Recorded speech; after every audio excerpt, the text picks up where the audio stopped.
Draw দিয়ে বিশ্বকাপের আসর শুরু করেছিল ব্রাজিল, সেখান থেকে ঘুরে দাঁড়িয়ে টানা 3 ম্যাচ জিতে এখন রাউন্ড অফ 16-এ পৌঁছে গেছে সেলেসাওরা।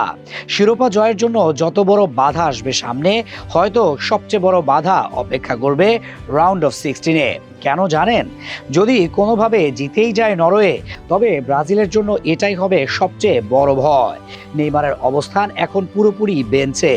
জাপানের বিপক্ষে যখন মাঠে নামা হয়নি, তখন আর বুঝতে বাকি নেই নেইমারকে দেখা যাবে না খুব একটা। এমনকি বদলি হিসেবেও হয়তো পাওয়া যাবে না তাকে। তবে দলের নাম যখন ব্রাজিল, তারা ভালো করেই জানে কিভাবে খেলা সাজানো লাগে। নেইমারকে ছাড়া ভিনিসিয়াস জুনিয়রকে কেন্দ্র করে দল সাজিয়েছে সেলেসাওরা। সাফল্য পাচ্ছে দারুণভাবেই। এর মাঝেই 3 ম্যাচে ম্যাচ সেরা হয়েছেন এই ব্রাজিলিয়ান।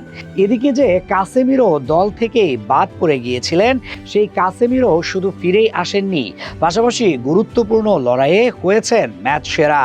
কিন্তু যত দুশ্চিন্তা যেন সামনের দ্বিতীয় রাউন্ডের লড়াইকে ঘিরে, কারণ তাদের প্রতিপক্ষ নির্ভর করবে আইভরি কোস্ট ও নরওয়ের মধ্যকার ম্যাচের ওপর। ব্রাজিল অবশ্য চাইবে আইভরি কোস্ট আসুক তাদের বিপক্ষে, কারণ নরওয়ে এলেই যে মহাবিপদ অপেক্ষা করবে সেলেসাওদের জন্য। Cool body spray, long lasting fragrance. তারাই যে ফুটবলে একমাত্র দল যাদেরকে কখনো হারাতে পারেনি ব্রাজিল। এখন পর্যন্ত 4 দেখায় 2 ড্র, 2 হার তাদের। এমন নয় যে শুধু প্রীতি ম্যাচে হেরেছে, এই দলের কাছে নিজেদের সেরা সময়ে বিশ্বকাপেও হেরেছিল ব্রাজিল। এবার যদি তাদের বিপক্ষে মাঠে নামে, তবে প্রতিশোধ ব্যতীত হয়তো আর কিছুই মাথায় আনবে না সেলেসাওরা। পারবে কি পারবে না সেটা হয়তো সময় বলে দিবে। তবে এই ম্যাচে ব্রাজিলকে একেবারেই জয়ের জন্য সবকিছু করতেই হবে, এর কোনো বিকল্প নেই সেলেসাওদের জন্য। এবার তো হেক্সামিশন পূরণ করতেই হবে ব্রাজিলকে। গত 5টি বিশ্বকাপ হয়ে গেছে, শিরোপা ছুঁয়ে দেখেনি। 22টি টুর্নামেন্ট ইতিহাসে এমন কখনো হয়নি। টানা 6টি বিশ্বকাপ গেছে যেখানে ব্রাজিল ট্রফি ছুঁয়ে দেখেনি। এবার তো সেই পুরনো ইতিহাস হাতছানি দিচ্ছে আরেকবার। ব্রাজিল জিতবে নাকি হারবে সেটা তো সময় বলবে।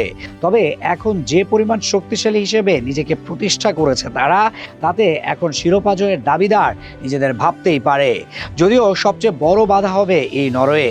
যদি তারাও আসে পরের রাউন্ডে, আর যদি না পারে, তবে হয়তো হেক্সা জয়ের জন্য এগিয়ে যেতেই পারে আনচেলত্তির দল।